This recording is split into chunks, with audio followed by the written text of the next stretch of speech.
mm, mm.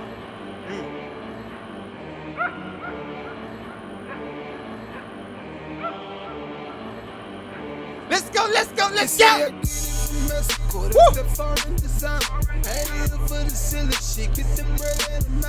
Yeah, they call me a lunatic like the St. Louis round. You in love with the cocoa, got the money, I got you. I with the visions if you took it. Alright, that's all I'm gonna play. That's all I'm gonna play. That's all I'm gonna play. Welcome to another episode of the Man Lucrative Podcast. I'm the host, the one, the only Magneto 7 in the building. That's me. That's me. What up, Ava? So, again, this is a special episode. I'm almost there, y'all. I'm almost at 100 episodes. This is 75. Not quite, but I got 25 more to go. But anyway, welcome to another episode of the Mad Lucrative Podcast. I'm recording on a special day this week, so I'm sorry. All my TikTok and Facebook people, I know y'all probably saw me go live at a random spot. I got some traveling to do, got some family stuff going on. It's just, I'll keep that to myself. I'm not going to relinquish that information to the podcast. We got 716 likes, so I think we got 1,000. But welcome. Welcome to another episode. I want to start this week because I got a lot to talk about. I have a whole lot to talk about this week. So I want to start this week with my weekend wrap up, as I always do in the beginning of the pods. So this weekend, of course, me and my family, we started going back to church post pandemic. We're back in church, and I'm not playing keys no more. So if y'all on Facebook, yeah, I'm not playing keys no more. Not in church, but I guess call me a heathen, call me whatever you want to call me, but I'm not playing. So we're on the way to church this Sunday, right? And you know, we got a little late start somewhat. So I was like, you know what, we'll pick up some food on the way to church. No big deal. Maybe some Bojangles, some Chick-fil-A's closed on Sundays. Unless we get a new CEO. But anyway, I'm lying. I'm playing. But I'm like, okay, we're going to go get some food on the way to church this morning. And I'm just like, yo, okay, where can we go? So on Sundays, hold your questions, please. But on Sundays, we got the option of McDonald's, Burger King, now Wendy's. Did y'all know Wendy's is serving breakfast? Like, Wendy's serve breakfast now. But I'm more of a Starbucks. I'm not bougie. I might be bourgeois, but I'm not bougie. So I decided, I said, all right, we can go ahead and go to Chick-fil-A. I mean, see, Chick-fil-A is just on my spirit. I'm going to talk about Chick-fil-A today. But so I'm like, we're going to go to McDonald's right quick, pick something up. The pick would have been Starbucks, but it's not a Starbucks on the way to church. So I was like, all right, cool. We just go to McDonald's. Something in my spirit. Something in my spirit said, bruh, don't do it. Don't even do it. Like, don't do it. Don't do it. Like, bruh, don't do it. So I was like, all right, I'm going to still do it. My wife was like, yeah, we can get 3 egg biscuits. Let the girls split a biscuit. Go ahead and get some hash browns. You get your coffee like you normally like to get. I get some water. We good. Go ahead to church. Keep it moving. Yeah, that's not how that went. That's not how it went. So we're in the drive-thru. I specifically ordered. I wish I would have found that girl name because I'm gonna talk about you on the pod. I told. But anyway, listen. So I'm going. We get to the drive-thru, and we got 1,200 likes. So shouts out to y'all. That's TikTok. TikTok got 1,000 likes over there. But so we're in the drive-thru, and I'm waiting. Then the girl gives us the food. She says, all right, here's your food, and expects me to drive off. So I was like, all right, cool. Where's the coffee? Simple. Everybody that knows me knows that I'm not a high-strung person as far as like being over the top mad. It takes a lot to get me to that point. So I'm like, yeah, I ordered a coffee. Go ahead and charge. If you got to charge me more, it's cool. Just rerun the card. I'm cool. I'm here. I can wait. So her and the woman that's working behind the cash register is like, he ain't ordered no coffee. It ain't on the receipt. So I was like, okay. Okay. I ain't want to do the N-word. I ain't want to do the N-word in my brain. In my brain, I said N-word, right? But I'm black, so I can say it. So I'm looking, I'm waiting, and they're going back and forth. No, he didn't order it. Yes, he did. No, he didn't order it. Yes, he did. So then she looks at me. Like, well, what you want in your coffee? I was like, you know what? I'm good. Cause at this point, after I sit here in the drive-thru and I watch y'all go back and forth. I'm like watching y'all go back and forth over and over. I'm like, all right, you know what? I'm gonna bow out gracefully. I get me my Starbucks after church as I planned on getting anyway. This is why I deal with Starbucks and Chick-fil-A. That's exactly why I deal with it. But anyway, I pull off. And my wife can sense she knows when I'm in my zone. Like, and I'm a Scorpio. So when I get in my bag as a Scorpio, it's hard for me to let it go. So I'm stuck in this moment. I'm driving down 675. I'm like, I felt like Denzel. You know how Denzel look when he mad? So I was like this. Okay. All right. I'm sorry for my audio listeners too. Y'all can't see my facial expressions, but I'm just looking like, okay. All right, cool. So she said, go ahead and eat your food. I'm like, my first thought was, I want this dry ass biscuit. I've done good all season. But I'm sorry. This is how McDonald's made me feel. I said, I don't want this dry ass biscuit. I'm gonna just drive. You gotta eat something. You go ahead and eat. You know, you can drink the girls' water. Because they gave us 3 cups of water. And there's 4 people in the car. I digress. So I start eating it. And the more I ate the biscuit, the madder I got. Because I was like, okay, without getting into my, the black girl bag, right? Because everybody be like, I am in the space now as I'm pushing 40. So I'm in the grown man space where you kind of don't care what you say and you're going to say it to get it off your chest. And then however you perceive it is just what it's going to be.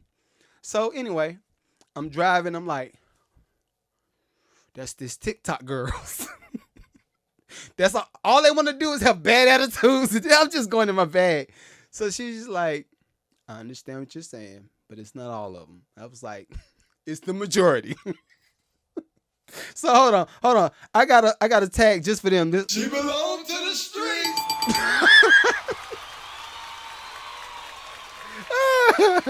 All right. So anyway, I'm just recapping all of this in my brain. I'm just like, all right. I got to vent. Y'all are here for me to vent, so, you know, I'm sorry, but that's how my Sunday started. Then we went to church, and it was a great service. Service was great. We enjoyed it. Had some old school songs going on. I was like, oh, I remember that back in the day. It was cool. But when I start driving on the way to work Monday, and I look at all the news channels, CNN, all of the CSN, NBC, all that stuff, right? And what do I see? Lo and behold, I said, is that God? Is that God coming back trying to protect his child, the chosen one? It says McDonald's encourages all executives to stay at home. Just stay at the house for a little minute while we decide what we're going to do about this downsizing. All right. That's petty. I'm petty. I'm sorry. That's a little bit petty. But yeah, so I saw McDonald's starting to do some downsizings. They're doing some layoffs. I said, boy, that recession is real, ain't it? But anyway, so I'm not going to dig in on McDonald's, but listen, McDonald's do a better job of staffing, do some vetting. Like, I don't understand what possessed them girls. What made them think that it was okay to go back and forth about my coffee at a rather 10:30 in the morning while I'm on the way to church? You gonna go back and forth about my... Anyway, I'm done. So a friend of mine posted a post of Chick-fil-A. I said, again, look at God. This the two parallels. But this time, of course, Chick-fil-A is like one of the most profitable businesses. I follow all of their analytics. I talk about it very consistently on my Instagram and all that other stuff. But a friend of mine posted a post of 2 guys. It started as one guy, though. I might try to put it like on the screen. If you're looking at it on YouTube, I'm going to try to put it on the screen so you can see it as I explain it. But the guys are going back and forth. And you know how, I don't know what happened that made Chick-fil-A think of this idea, but it's genius. So if y'all don't know, y'all remember back in the day, Chick-fil-A was like any other drive-through. So you go to the drive-through, you order your food, then you go ahead up there and pull up. Then they say, oh, you know what? We're gonna do two drive-throughs side by side, so you can order two orders simultaneously. So you go back and they driving. Now it's like an assembly line of people. So you got one person that stands in the front of the building. They start ordering your food. Then they say, all right, you good? You gonna do this? By the time you get to the next part, they say, all right, you can pay right here. Then you get to the next station. They say, did you miss any condiments or anything like that? And it's a seamless process. But by them doing that, you can knock out multiple orders back to back. Less time for people to sit in the car. Less time that they're in the drive-through. Quick service.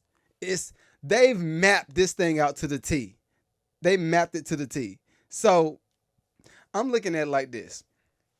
I said, all right, well, if they have like the Chick-fil-A Olympics.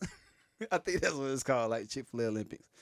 But they're looking at the process and how much faster they can make it. So now they got the people in the drive-through. So this video that my friend sent, or that she posted, is one guy. He starts with the order. So then he starts to jog. He's jogging beside the car. And he says, all right, sir, is there anything, what kind of drink would you like to have? So the car starts to speed up. Then they throw the iPad.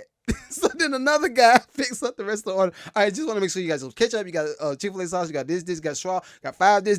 Then they throw the iPad like 2 more times. And by the time it gets to the last guy, he full speed sprinting.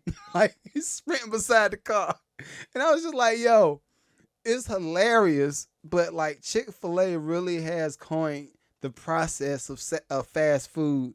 Like they're the top right now. If you ask me, as far as service, as far as the quality of food, they're at the top. As far as like fast food. All right, so that was my weekend. I wanted to sum it up, and I give myself a clap for that. It's a lot. So tonight's pod is really, it's kind of an extension of the week before. Well, no, about 2 weeks before, when I was touching on AI, right? And I'm calling this pod the big setup, right? So I'm putting on the screen the big setup right there. All right, so I don't know how many people remember some of the summary. Well, I was talking about when the pandemic came and the psychology that it played on, the psychological game that it played on us humans and Americans, and it just worldwide. The game that it played was the setup. I'm not going to get into conspiracy theories, but I will start stating some facts, right? All right, so, and what I will count as observation. Let's say that. I'm not going to say fact, because we got fact checkers on Facebook, Instagram, TikTok, everything. We got fact checkers. So I'm going to just say this is an observation, right?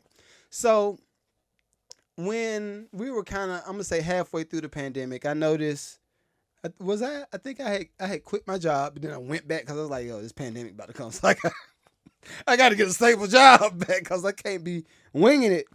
So I went back to my job, and when I went back, at the time, everybody was doing like these swing shifts, right? So this one team of people comes in and they'll work on Monday. The next team works on Tuesday. The next team works on Wednesday. And it was just like this back and forth schedule, but everybody kept the same pay. Beautiful, sweet little situation. But yo, I got you.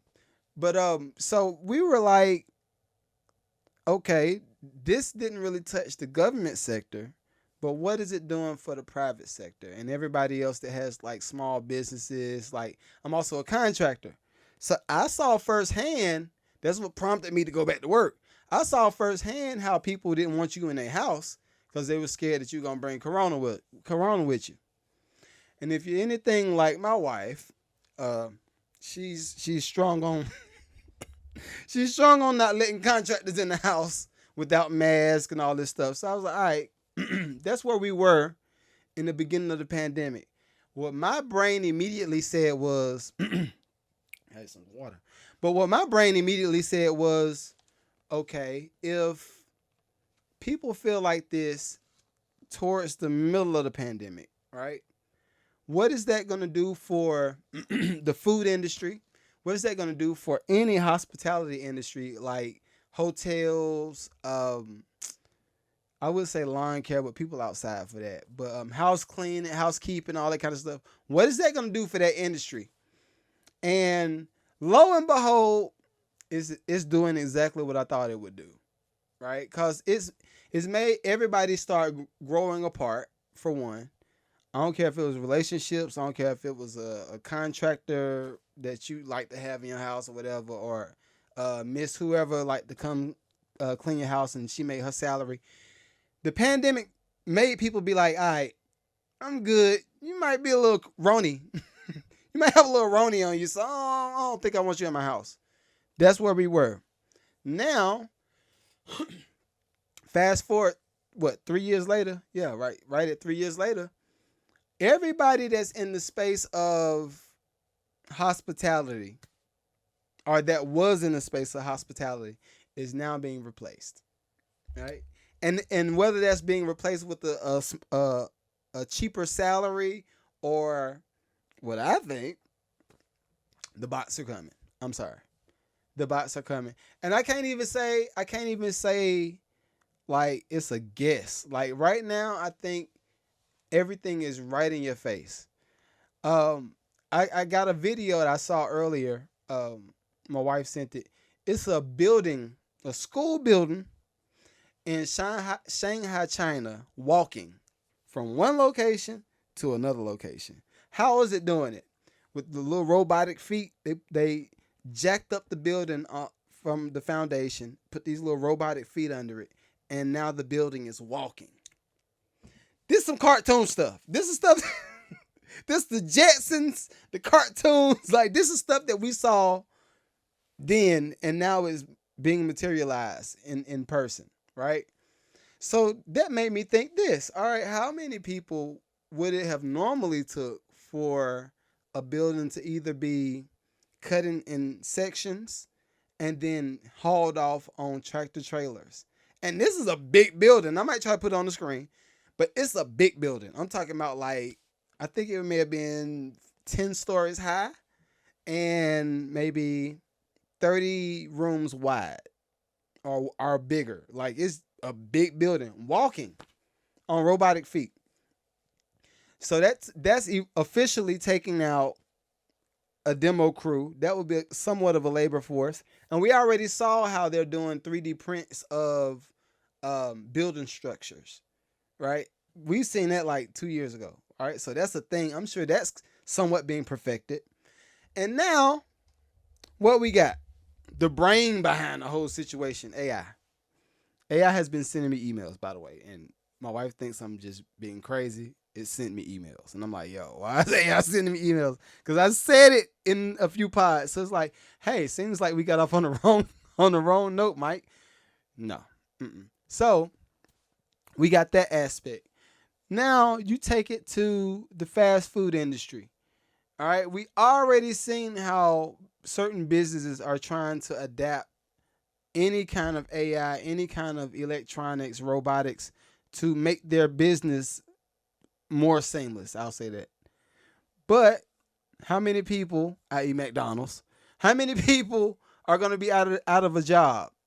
That erases like a whole industry. I think it's going to be certain people or certain industries where they'll have one person that's over like 5 or 10 different robots, and they'll be able to program it with AI, and then they'll say, all right, you're the person that's over this team, and the team is robots. That's where we're going. Now, I will say, I'm not saying all that for everybody to get scary, but I'm saying that for the people that don't adapt to it will be short. Everybody's going to be short out here in these streets. Because the way I look at, even with the metaverse and all that stuff, I was joking about it when I first talked about it on the pod like a year ago. When it first came up, I was like, all right, this is a joke. Like, I don't see how people will do that unless they're like weak-minded and they want to stay in the metaverse for 1,000 times. Like, but no, I can see how it can be used as a utility. Because if you group the metaverse with AI and you say, all right, well, for this, we'll have uh, a group meeting of 30 people worldwide, right? That's the first thing.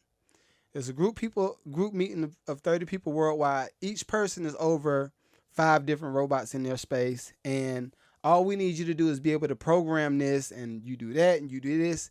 And let's see how the design looks while we're in the metaverse. So they pull everything up on the screen, and here's the ideas. That's where we're going. Now, for the musicians, I've been talking about this for the longest. And my wife said I need to address it from a productivity standpoint. So I'll address it from that standpoint. How about that? So for a minute, I've been talking to musicians about trying to get secondary income through a gig or something, right?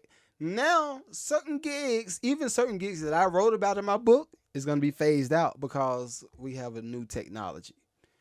And the only reason why I keep saying something about AI and the robots and all that kind of stuff is because it is a part of evolution. If you think about how everything was in the 70s, no, I'll go to the 80s and the 90s. How everything was in the 80s and 90s, we had maybe one person that had this big computer, but everybody else had typewriters. That was like the normal thing back then.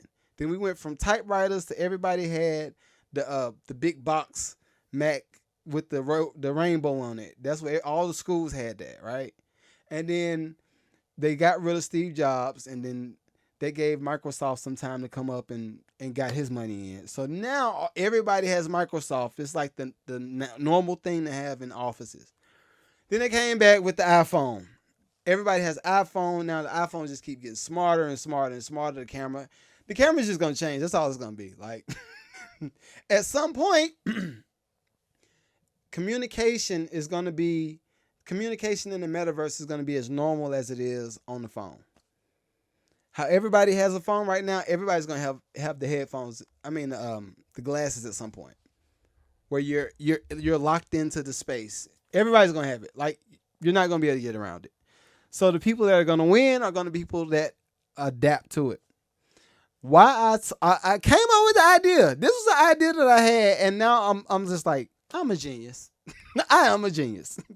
But the idea that I was telling musicians, and this is about 2 years ago now. I was saying, if this metaverse thing is going to be a real situation, we all need to figure out how to start buying digital real estate within the space. That way, if you have a platform like we do, Sound and Wave, which we'll be bringing it back at some point, but like we have Sound and Wave, right? When we originally created this platform, it was for people to come over, musicians, they'll come over to my basement, and we have like this big performance space. They come over, set the drums and stuff up, they perform, and they get tips virtually via Cash App or whatever, right? So imagine this. If we have the same type of space, and it ain't no such thing as somebody taking the idea, because I want musicians to take the idea. Like, now, if a corporation hears this and takes it, then I need to get paid. This is the digital footprint. So y'all heard it first. But I was saying, for musicians to have a digital space in the metaverse so they can control the door. It's the same thing as controlling the door in any venue in person, right? So what I mean by that is this. If you have a musician that owns real estate in the metaverse, they build out somewhat of an event hall that resembles an event hall in the metaverse, then you have some way for you to perform, and everybody sees the performance live through their headphones and through their glasses. And they're like, yo, this was a dope performance. And you charge them $75 for a ticket. You perform from your house virtually. But when it showed up in the headphones, it was on not headphones, but when it showed up on the glasses, it was on a big stage. It was surround sound. You sat beside your best friend that's somewhere in San Francisco, Texas. Y'all sat beside each other at this concert in the metaverse that was in this musician's venue. Now, if you have 1,000 musicians that can do that, and then say you start doing your own metaverse tours musically, everybody controls the bag. Musicians control the bag. But I don't know that. I'm not going to say that. I believe it's possible. Because that's something I've also been told, that I can talk musicians off the ledge and they don't believe in themselves. I don't know where they get that from. But yeah, if you have a metaverse space as a musician, now guess what? If you have a metaverse venue, now you can charge other people that may be like the B-list artists or whoever to come perform in your space in the metaverse. Now the beauty in it would be if you actually have a real space for them to come set up with the band at your house or in a studio or whatever, and you always stream it, right? That's why the idea of Versus was popping. The idea of Versus was dope, but I think they just stopped developing it. And they might be doing something new, but that's where I imagine that's the new entertainment, right? For everybody. Like, that's just the new entertainment. When you start watching movies, you're going to be in the movie now. Like how we would look at Hunger Games and then you see this wild dog come over here and they about to chop off this person's leg.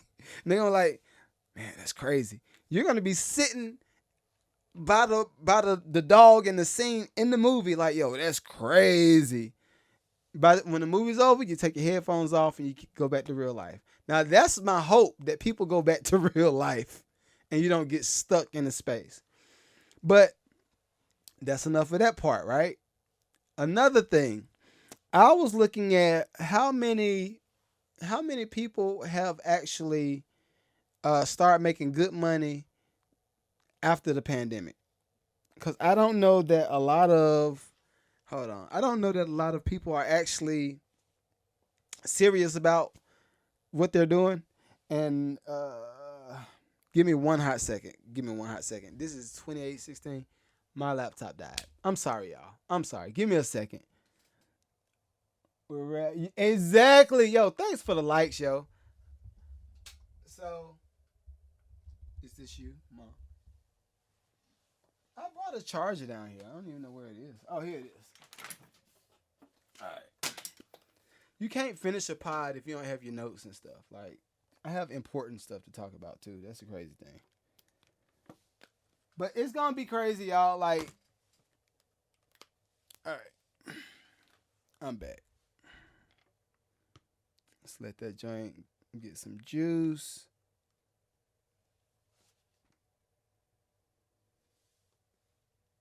I don't know how I missed out on there we go. I'm back up.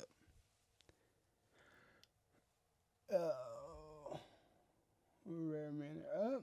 I like that screen name, yo. It's a dope screen name. I do make music. Yes, I do. You're gonna cook breakfast in the morning like Melvin. Do I look like Melvin from Baby Boy? That's a funny one. That's very funny. I do not look like Melvin from Baby Boy. I'm sorry. I disagree with your statement. I answered that. Could you put me on your playlist? Rob Zombie, Thunder Kiss. All right. I'm back. 29. All right. So that's enough metaverse talk. Now, some things that I'm kind of paying attention to now is where our economy is actually going to be going in the next year to 3 years. I'm going to say that. Because the alliances are being made. If nobody paid attention to it, please pay attention to it. I'm gonna see if I can pull it up right quick. But everybody's trying to devalue the dollar. I don't think that it's gonna be successful in the long run, but it will be successful for a short time, right? Okay, let me pull it up right quick. All right, so I'm trying to see who so I know Africa teamed up with, I think it's Germany and China, and so how all of this is connected is this. if there's a universal currency, which we said that that's kind of where everybody wants to head that way, direction wise, right? But let's say it's a universal currency, and America's the only people that don't take it. America's like, no, I don't do the American dollar. I'm good. And what happens with that? We're gonna be looking crazy. And see, just for that reason, I just said something about that right on this pod. TikTok muted my live for a hot second. If I go back to talk about the regular stuff, I'm just saying. We don't own TikTok too. If y'all didn't know that, we don't own TikTok as far as the US. It is owned by them over there. So if everybody's in the space of I want to be a digital creator and I'm not gonna do anything that has a utility added to it. Like when I say utility, I'm talking about stuff that people need. Like stuff that people need is food, shelter, transportation. If you ain't got feet, you got well, I ain't mean to say. But food, shelter, transportation, and healthcare products. Right? I'll say that. And I think it might be something else that I'm missing. But if everybody's just a digital creator, right? I'm just a digital creator. I don't do nothing but create these videos. I create podcasts and funny videos, right? If you get, let's just say half of the US to be a digital creator, what does that do for all our other industries? It's going to take a nosedive. If it takes a nosedive, then it gives opportunity for all the robotics and all the AI to control that sector of business because guess what? We all gave it up to be some digital creators. I'm making fun, but I'm being serious at the same time. So let's look at this. I want to look at some stats right quick. All right, so right now, as of right now, the unemployment rate in the US is 3.6%, right? Now, that's equivalent to roughly 300,000 people. So it's 300,000 people that's out here in the street with no job, or they're in their houses with no job. Now, the pandemic just inflated all of the cash, right? All of the cash was inflated during the recession, the pandemic from the beginning. So now everybody's trying to kind of brace the hit for a market crash and all that kind of stuff. What happens if the US dollar crashes? If the US dollar crash, if you think that we had some foreign relations, it's just gonna be looking crazy. I'm gonna say that. It's gonna look crazy because guess what? Our dollar means something to them over there. That's why they keep providing trade with us, like technology, oil, and all that kind of stuff. If they come out and say, oh yeah, US dollar and everything that y'all got ain't worth nothing. Well, what does that put us? On an island. Looking crazy. I'm not gonna make this pod a conspiracy pod, but it's just certain things I want y'all to look at. So then if I go to my my colored folks, we say colored folk in 2030. But for my colored folk, the average household income right now is $46,000. And that's, I'm assuming if you're doing decent, they'll call that 46,000. Now, if with inflation and everything where our money is, we can't 46,000 can't feed a family of four. And let's break it down. I'm gonna break it down. How about this? If you got 46,000, right, in your bag right now, you divide that joint by 12 months. That's roughly $3,800 a month. Now, if you want to go ahead and give Uncle Sam his, you taking home roughly $2,700 a month. $2,700 a month, and let's say the average rent. I love doing these numbers. These are real numbers that I like to pull up. So average rent right now is, and I'm gonna pull up Georgia because that's where I am, right? So right now, the average rent is roughly $1,700. Average.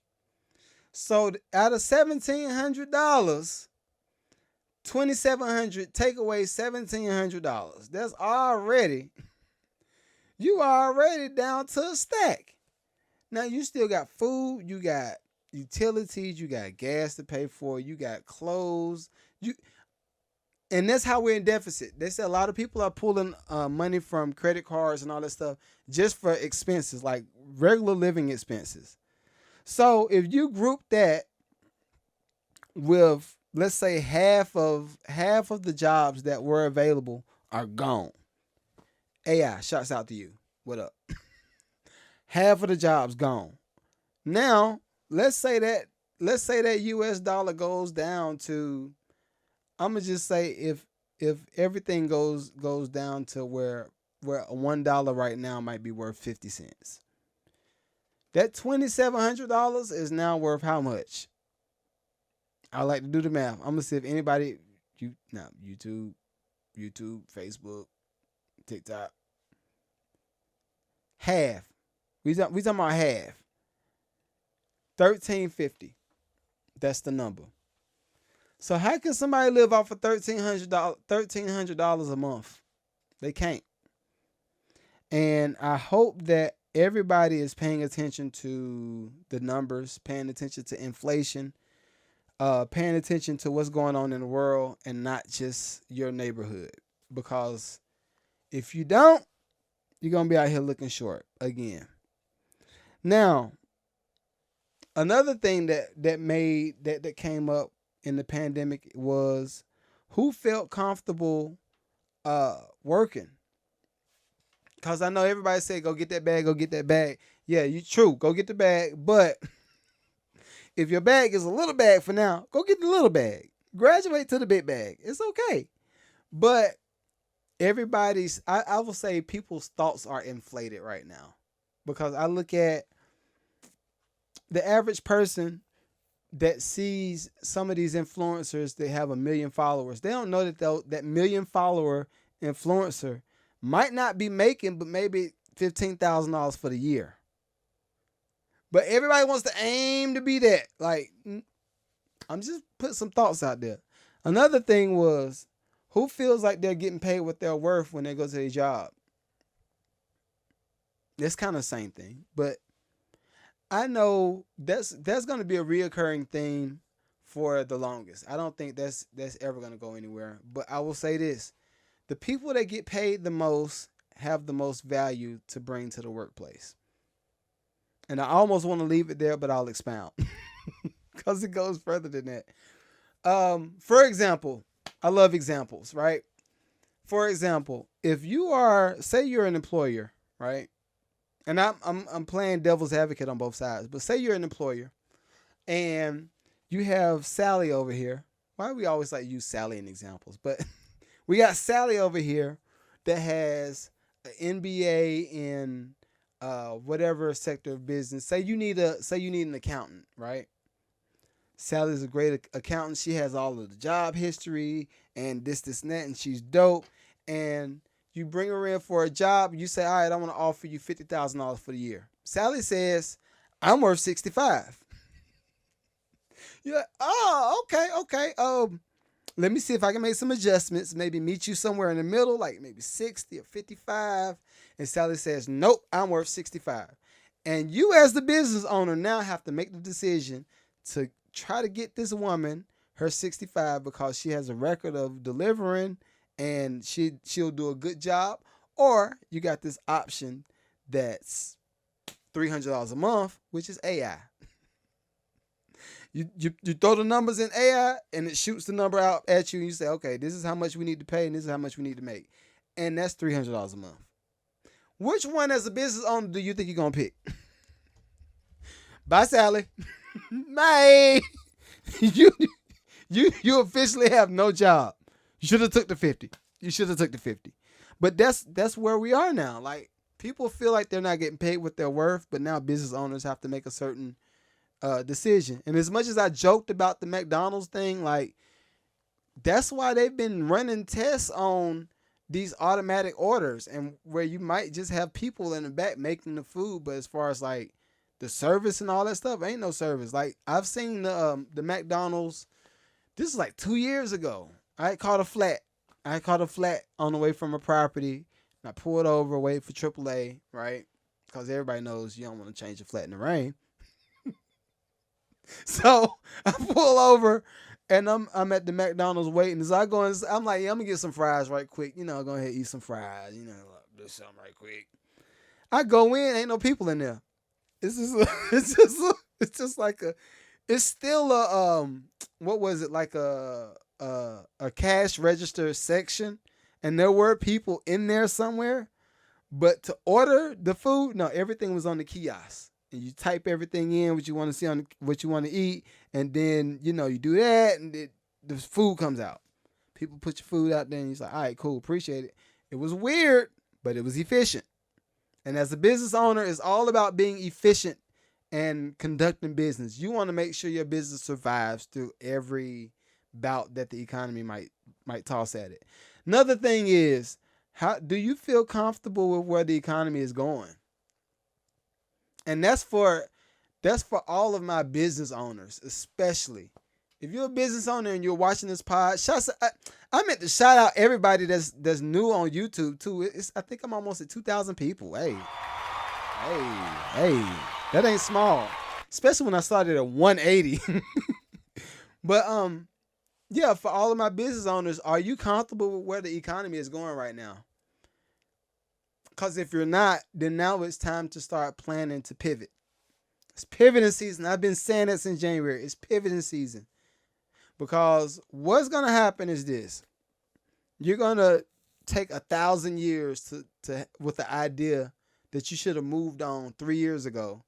And then now this new AI technology replaced the idea that you had. And you'll be like, oh, I guess it's not so special anymore.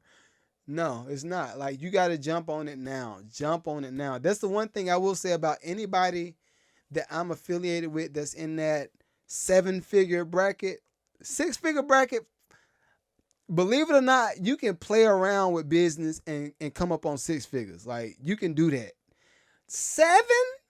That's 7, my G? Like, that take a little bit of time. Like, you got to plan and like figure out some techniques, figure out some I can't even think of the word right now because I'm hyped. But you got to come up with some strategic planning. That's the word I'm looking for. Strategic planning will get you to the 7-figure mark. Playing around and using your gig as a hobby, you can slip up on 6 figures, right? Everybody in the 7-figure and up crowd are studying AI like meat on a stick, like white on rice, like a loaf of bread. I don't know what y'all be saying. But yo, like, start looking at it. That's why I've been encouraging all of my musicians that I either coach or that listen to the podcast, come up with something that's a community-based something where people can come in and support your music, and you might have merch, you might have whatever, but you control your shop. Like, you set up shop, you control it, you build your fan base. And let's not even call them fans no more. They're not fans. They're supporters, and they are helping you fuel your dream, right? That's the only thing that will help combat any technology. Like, you can't buy a fan technically, right? When somebody hears your music, if somebody looks at your clothing, if somebody sees your art, they're going to either buy it or patronize it because what they felt from it, like how they felt when they saw it or heard it or whatever. That's the only thing that's going to get you your followers. Now, the thing is, again, devil's advocate. The thing is, have y'all seen the Jay-Z AI and the Kanye AI and I think it was a Justin Bieber AI and the Whitney Houston AI? I talked about Whitney already. Yeah. So that's where we are. If you're in a space where you're creating music and you make it to a certain level, right? AI is on your tail. Just let you know. AI is on that tail. It's looking at you like, oh, that's how you made that verse. Oh, that's how you produced that song. Why did you use symbols? Why did you do the drums? Why does it sound like this, and that? Then guess what? It's gonna write a code, spit out what you just did, and it's like, got it. And now you've been cloned. Your sound has been cloned. I'm not joking with that. Like Young Guru posted a post with a Jay-Z verse, and Jay-Z never rapped a verse, and it sounds just like that joint. Right now, it's still a little bit of kinks that have to be worked out. But yo, that's what's coming. So as a musician, as a creator, that's the only way you're gonna be able to combat it, right? Now, another thing is with a little bit of advice, because I've been following some of the stocks, and I've been following some of the markets where people are pulling money, right? Now I do believe I'm not one of those people that believe that you have to leave your money in one space and just watch it grow. Like that's dead. Like nobody does that no more. You have to really have some diversified situations to make real money. Like now you can have some safe money, right? Safe money is your 401k, and you get one house, you let the house appreciate in value. But then the flip side of that is if you never cash out on the equity, or you never do something with whatever the stock is, like you don't cash out the stock and buy something else, you're not making money, right? So I would like to tell all of the creative people, because I know y'all look at the pod and I know y'all don't really follow the markets. Y'all just create music. Y'all create art and music and fun stuff, and world is fun and colorful for y'all. Pay attention to what's going on with the layoffs. That's what I'll say. If it's a lot of layoffs, the stock is going to go up. We just said Elon Musk told all these people at Twitter, look, y'all need to get y'all A back to work. Like, for real, it's time. Enough of the virtual stuff. I get that y'all having fun and you're at the house drinking coffee with your robe on while we in business meetings. Or you change your outfit in the metaverse and we just see your head. I get that you're having fun, but now it's time to come back in the office. Oh, you don't want to come back in the office? All right, done. Fired. Done. Stock up. Pay attention. Pay attention to everything. Pay attention to code words. These are a few code words that I wrote down. Because I've been looking at, again, CSNBC, a little bit of Fox. I don't even want to talk about Trump. I'm not going to talk about that today. Maybe I will, but maybe I won't. Keywords. These are keywords that lets you know you need to start making some adjustments financially. If you hear a company say, we have to do some restructuring, something about to happen, whether that's with your job or with somebody else's job, and if it's their job, you need to make sure that you're not on the chopping block. Right? There's one of them. Something else. If you hear layoffs, just know that layoffs is going to be bad, right? I like to go to the example where I did a shouts out to Darius, shouts out to you, but I did a sit-in on a workshop years ago, and we were talking to the students. All of the students were like at-risk kids, right? And the teacher's saying was, and I said this on the pod before, but I'll say it again. The teacher's saying was, if you don't help these kids now, they're going to help themselves to your stuff. And they're going to come in your back door, kick it in, and get what they need. So if you have a lot of layoffs, and I'm not using this as a scare tactic, I'm just stating the obvious. If you hear the word layoffs, it's going to affect somebody. Whether that's somebody in your space or somebody else's house that's in your neighborhood.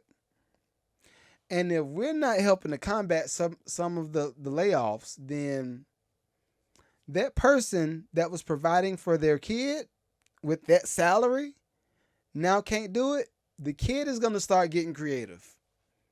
And I bet you the first thing they're going to think, oh, Mr. Johnny right there got the Tesla still. Mr. Johnny, he go to work right about 7 o'clock. We gonna wait. 7:30, 8 o'clock, gonna kick in the door, get what we need, and get out. That's where we going. So if we're not taking heed to what the economy looks like keywords. restructuring, layoffs, downsizing. If you downsize, the only thing when you go down in size is good is when you cut weight. If you're this big, if you're 50 pounds overweight and you want to shrink down to 30 pounds less, yeah, downsizing. That's good. That's good.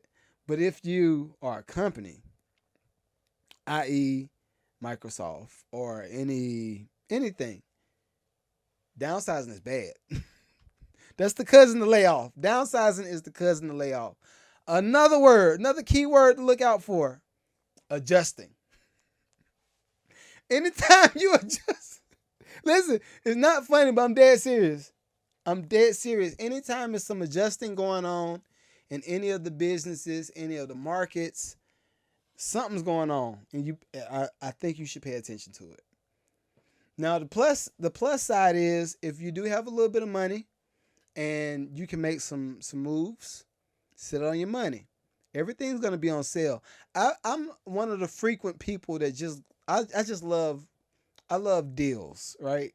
If I can get a house for $1 legally, I'm gonna go buy that house for $1. I'm just one of those people. I love a deal. So something I've noticed, and I'm a musician too, so I know when musicians get into that hard pickle space and that hard space where you're like, I might need to pawn something right quick. Go ahead over to the pawn shop, pawn this, get that money right quick. I'm gonna get it back. Then they never get it back, right? I've been there. Again, I have so many different aspects of life that I can speak on. But things are going on sale. What was 1,000 might be 200 now. All right. I was on Marketplace. I was on Facebook Marketplace probably about 3 days ago. Just starting to look at some property because I'm curious. I'm just curious what people are trying to do during this recession. And I don't know where we are in it because I'm not an analyst, but what people are actually trying to do in the recession. I know the first thing we saw was the eggs. Price of eggs was like $10, something crazy, right? Then gas was crazy and all this stuff, right? But when everything's expensive like that, that means people that have tractor trailers, shouts out to Joffrey, my friend, he was like, yo, they already practicing robotic tractor trailer drivers in San Francisco, I think he said. And they're doing short routes, right? They're doing short routes, but yeah. Everybody that said, oh, you're a tractor trailer driver, you make good money. That's about to be up. That's about to be up. I suggest everybody pay attention. I would say one of the things that you would look at is, all right, if you were a tractor trailer driver, right? And say you were consistently making six figures for the past 10 years. Maybe you should start looking at what type of AI is going to be needed to drive those tractor trailers. And then think about being an operator for the people that need drivers for the tractor trailers. Because what's going to happen is if everybody's sitting comfortable making they $10,000 a month, $8,000 a month, and you say, oh, wow, there's less trucks on the road that they got humans in them. You're going to be driving, you see all these robotics, and then they're gonna offer you, I'm going to say, $500 for a load. You go from here to all the way from over there. You're like, 500? Yeah, because we got these robots that do 500 for the load. That's where we're going. Learn how to adjust. I think everybody that fights the technology and that fights where we're going, you normally lose. And unfortunately, I don't like it. I don't like it, but how many people didn't like the cell phone when they first gave us the idea? You gonna call me? You want me to? So you expect me to walk around with something on my hip all day, and you call me when you feel like it? Nope. Just call me when I get home. I got a landline. Yeah, and guess what? You got folk that's 78, 80 years old with cell phones. Yep, you're walking with the phone on your hip. That's where we at. So it's evolution. Let's not fight it. I always like to give space for questions at the end. I'm going to see if anybody sent me questions to the email. I've been having fun tonight. This has been fun. I know last week we had a few people. I get random questions, and I appreciate all of y'all that's talking on YouTube, but some of y'all mad wild right now, and I just be like, sheesh. All right, let's see. All right, I got one. Oh, this is a good question. This is a good question. What can I do to reduce my monthly bills? I didn't know I was in that space, but I'll give it to you.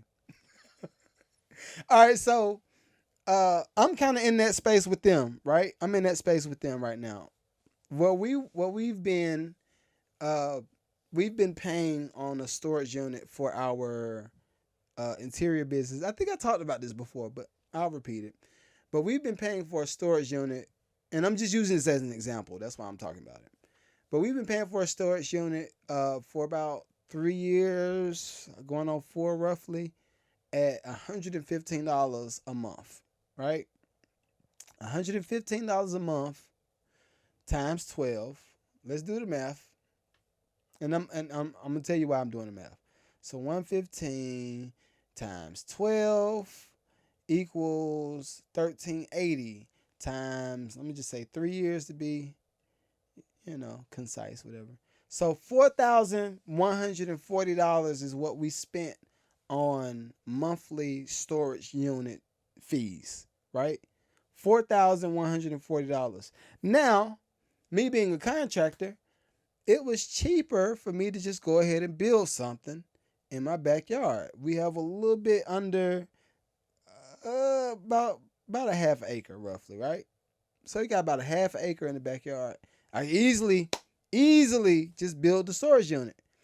For me to build the storage unit has roughly cost me, because I want something fly, but it's roughly cost me around $800 right now, right? And once we put the roof on it, like we've already painted 2 sides. That's me being extra, but painted 2 sides, put the siding on it and all that stuff. It's pretty cool.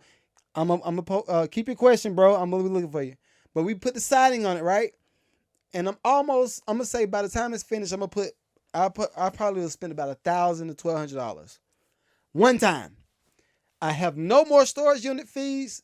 That cut that bill out for me. Also, depending on what state you're in, try to see if you can get some type of billing. Get your bills on some type of automatic amount.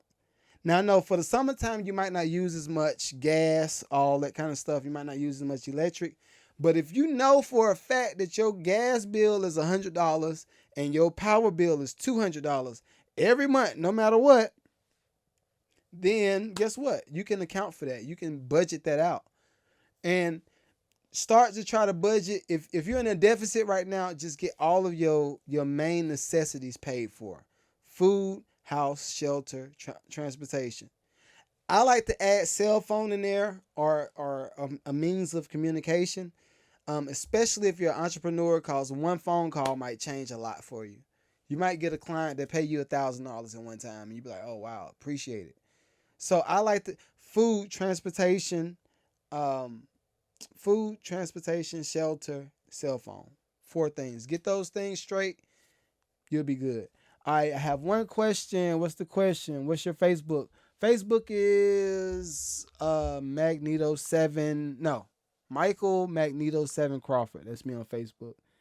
Why don't you have a full beard? Oh, that was funny. That was just a joke. So do that. Hopefully that answered your question, Marco. Brittany has a question. Brittany, okay. How do you think the real estate market will look in 2024? I'm gonna get Reggie on the pod for that, right? I got a resident real estate agent / investor. I'll get him on the pod to talk about that, because if you ask me, real estate has not changed too much. Real estate has changed from the standpoint of people coming up on the deal, right? Because if you look at what the interest rate is now, I think the interest rate was right around what it is now, like in the early 90s. So it's kind of like a revolving door. Like, and at some point, when one side of the economy comes up, the market's going to come back down. People will be able to buy houses again for cheap, and then it'll be cool. But Brittany, I have no clue, cause okay. I'm not using scare tactics. I'm an hour in, but I'm not using scare tactic. But I will say this: if the market looks anything like it looks now in 2024, if you don't have no money, be very afraid. Be very afraid, please, because it's a lot of uncertainty that's going on. Right?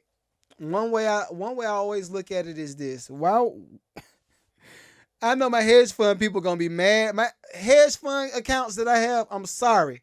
I'm airing it out just a little bit. But I look at how many people are buying commercial real estate right now, right? Oh, I appreciate it, Boston. The people that are buying commercial real estate right now are people that's already had money. And the people that they're buying the houses from are people that were that's like I was 5-6 years ago. That's kind of in a broke season, right? What I mean by that is this: if you were the person that uh, inherited the house from uh, grandma, granddaddy, whoever, right? And that's your primary residence. Everybody that's on the investment side can see that you inherited the house, and they're going to try to offer you the cheapest amount that you can get. Now, the cheapest amount might be $100,000 for the house. And yeah, you can walk off in the sun and you got $100,000 cash in your pocket, right? But guess what? You're gonna have to, if you keep that money, you're gonna have to pay. You're gonna have to pay taxes on it because there's money that you can account as income. So you're gonna have to pay taxes on it, or go buy another house. But guess what? If you don't have good enough credit and some type of something stable, how is the bank gonna offer you a loan with the interest rate the way it is? So now you're stuck in the street with $100,000, but you can't approve for no house because you're not gonna find nothing for $100,000. Now you might be able to put $100,000 down on something, but now you got a payment that's gonna be $2,000 where it would have been $1,200 last year. And I don't know how long you'll have to pay that payment. So I don't really like to play with that type of risk when it comes to real estate. So, Brittany, hopefully I answered your question. I enjoy this. I want to try to start getting people on live too. So I'm gonna start issuing a phone number. Everybody can call in. If you're on Facebook, if you're on TikTok, I'm gonna have it where y'all can call in and like we talk. Like I enjoy this. So till next week, it's been real. Episode in the books. Peace.